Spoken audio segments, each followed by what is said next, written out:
The inches between your ears and your health.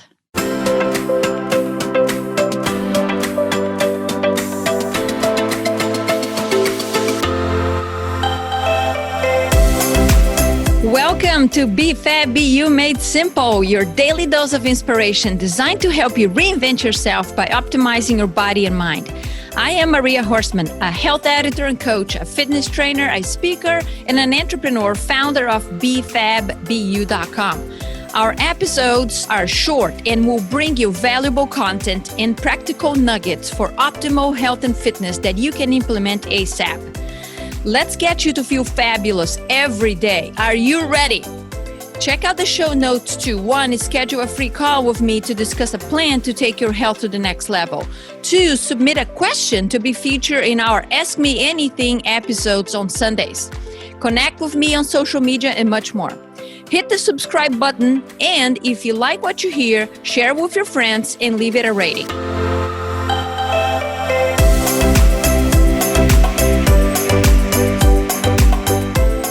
The inches between your ears and your health. I hope you're having an amazing day and week. This is Maria, your health and wellness and fitness coach at Be Fab, Be You.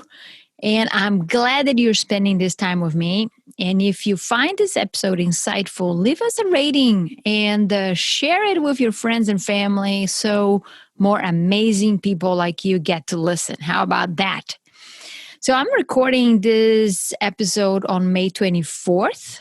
It's a Monday. And I wanted to share a little bit about my Sunday.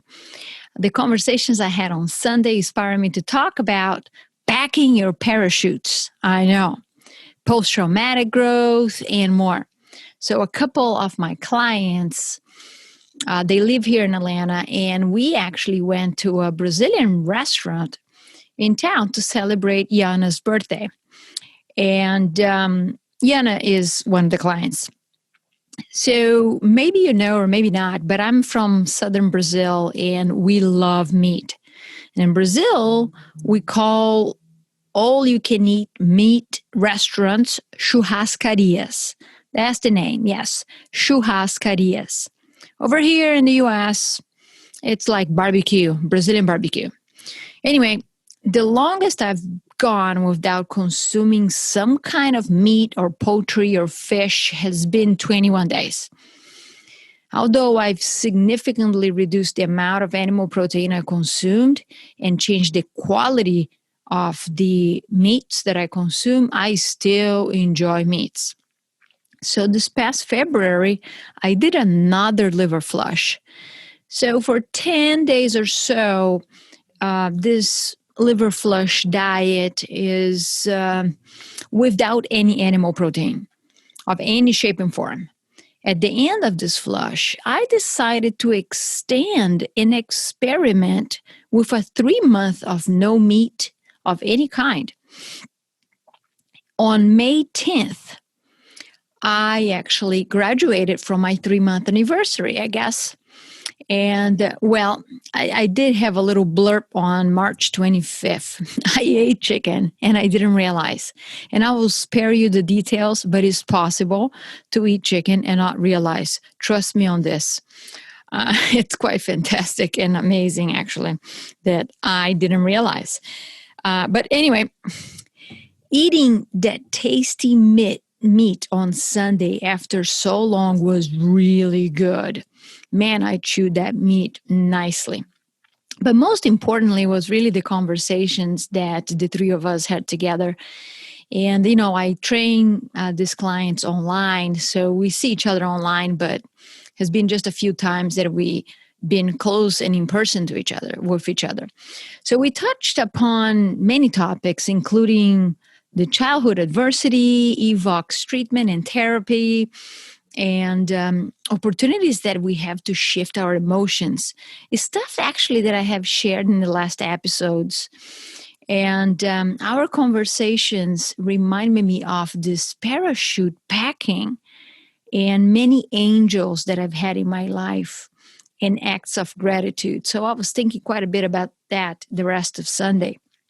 So how about we chat about it, shall we? Oh, and by the way, just a quick reminder in that if you find, this interesting, you can get references for many of the things that I mentioned in here, although I don't mention that they are referenced during the podcast, but I put a lot of links in the transcripts, and you can get them at bfabbu.com/podcast.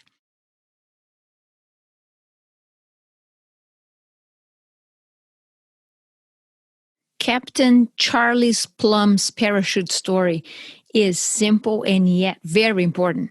He is a former naval aviator and prisoner of war during the Vietnam War. He was stuck in an 8 by 8 feet cell for 6 years. No phone, books, TV, radio, pen, and paper. Nothing. One of the lessons he shares about being in a prison cell is that hours turn into days. Days turn into weeks. Weeks turn into months. And in his case, months turns into years. But so is our lives, right? It is easier to get acclimated to the situation, and we learn how to survive. So basically he says, you get used to it. And the last thing you want is to leave that box. Despite all this suffering and discomfort in that box, the box actually becomes your new norm. It becomes comfortable because you don't even know what is outside that box. You know what goes on in that box because you've been living it. He goes on to say that the difference between challenges anybody incur inside the box actually is not too different than the ones we incur in life outside of prison cells. And it's about the response we have to life to survive and thrive. Let me repeat that.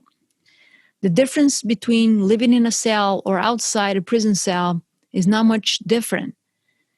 It's about the response we have to life, to survive and thrive.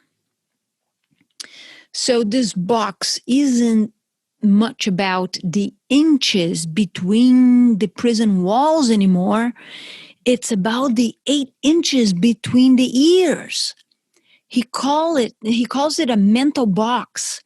And that is a mental box that can be more restrictive than those walls in the prison and can impact millions of lives and is impacting millions of lives. Boy, I couldn't agree more with that. You hear me talk a lot about mental wellness, about our choices, about the decisions we've got to make, how to unstuck, and so on. So let's take a few seconds over here to think about the roller coaster that you experienced during the pandemic. Was it emotionally, physically, and mentally challenging and maybe devastating? How about the stress levels, the loneliness? Maybe you felt defeated, frustrated, like a failure. Those are all kind of things that he says that, he felt inside that prison wall or that box, inside that box.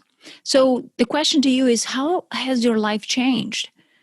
Are you a different person? What have you learned and applied that make you in your life different and better? Have you been focusing on the going on with the old normal or creating your new normal? So let me talk about PTSD and PTG for a minute. So we hear plenty of PTSD, which is post-traumatic stress disorder. So that is a mental health condition that is triggered by a terrifying event, either experiencing it or witnessing it.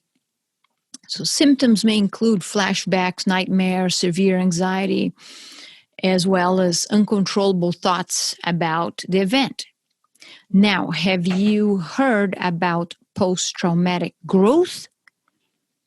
So post-traumatic growth has been defined as positive psychological change experienced as a result of a struggle with highly challenging life circumstances, and through establishing perspectives for a new normal when the old normal is no longer an option.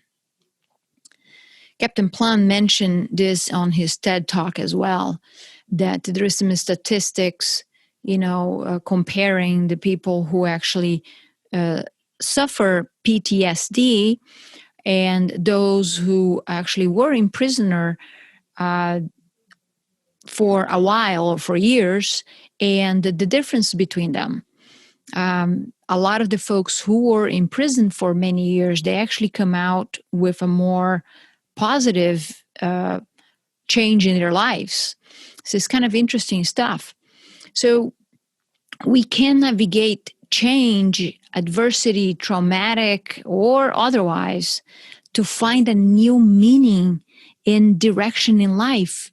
And if you think about it, look around the people that you relate to, work with, family members, friends, whatever, during this pandemic, you probably have people and examples who went to a very positive, changes in their lives. Some actually was the opposite. And some are trying to rebuild the old into the new.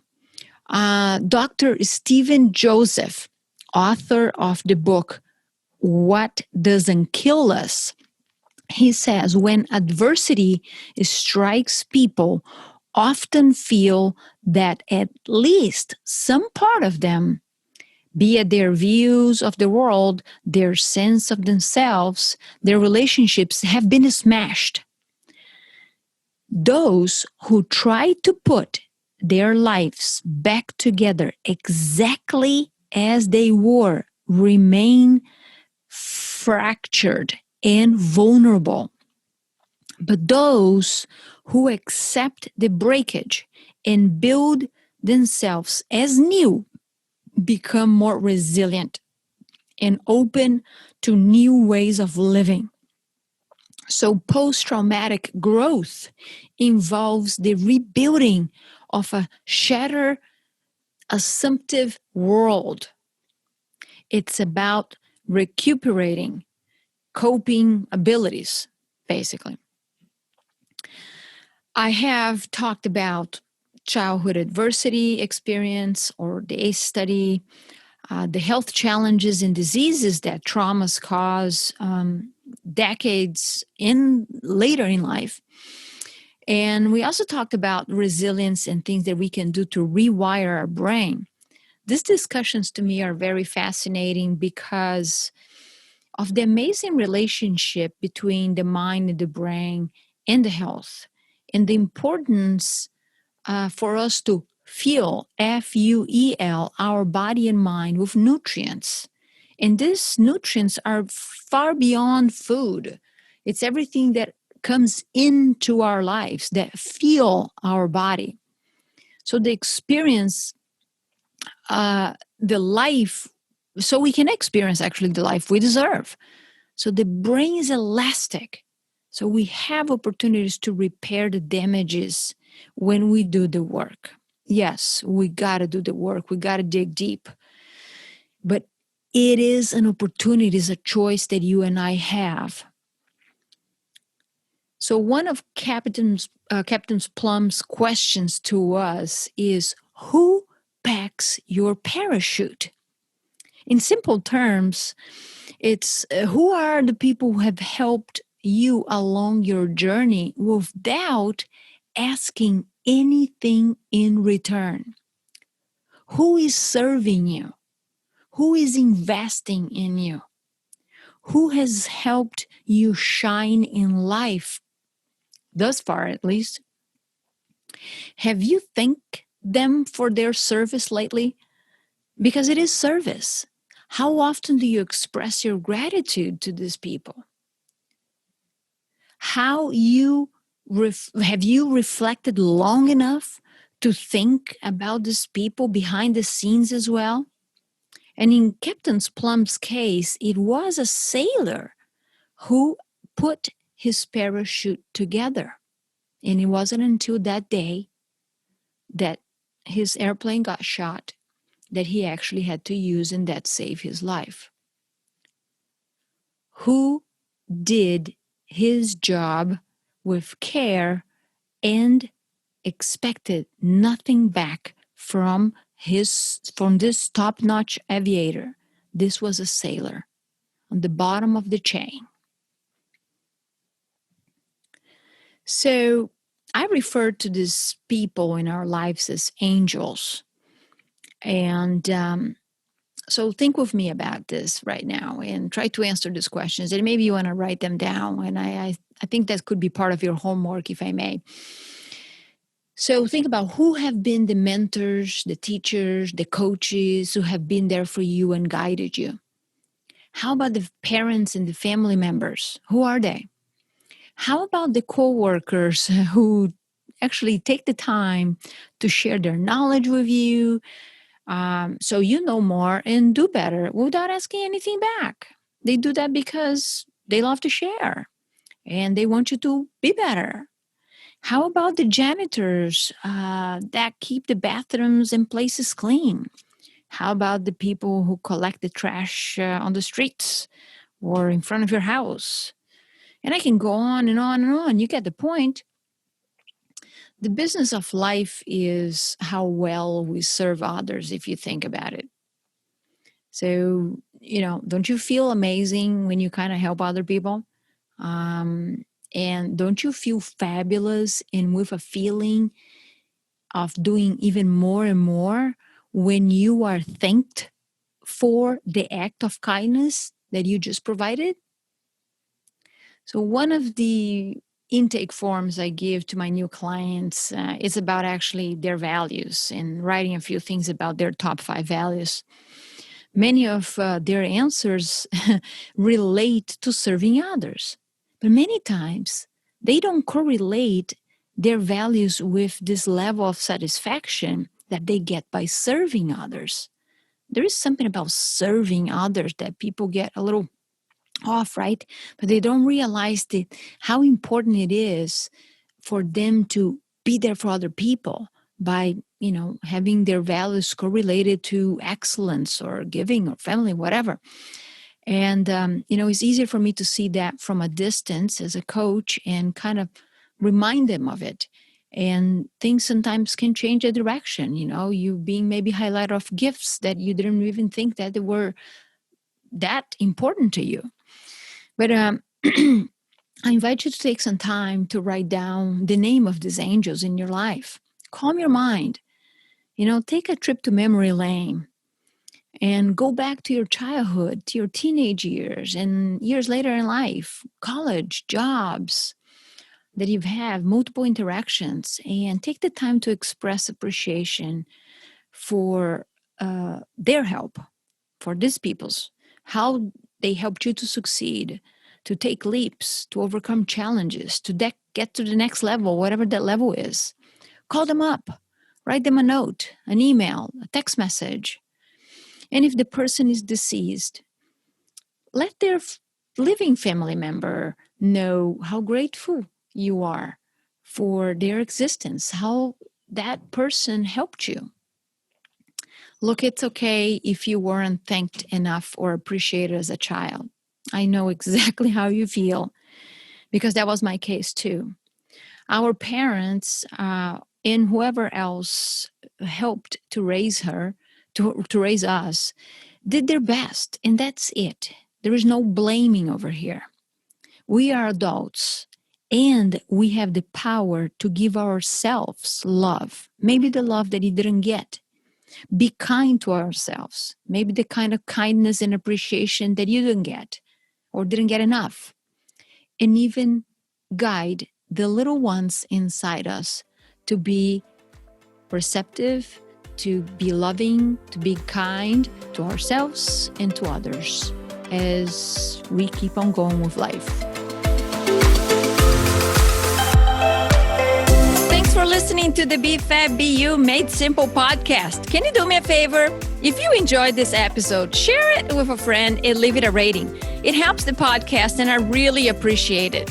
If you're wondering where to start, head over to my website, linked in the show notes, to sign up to receive encouragement, tips, and strategies to maximize results.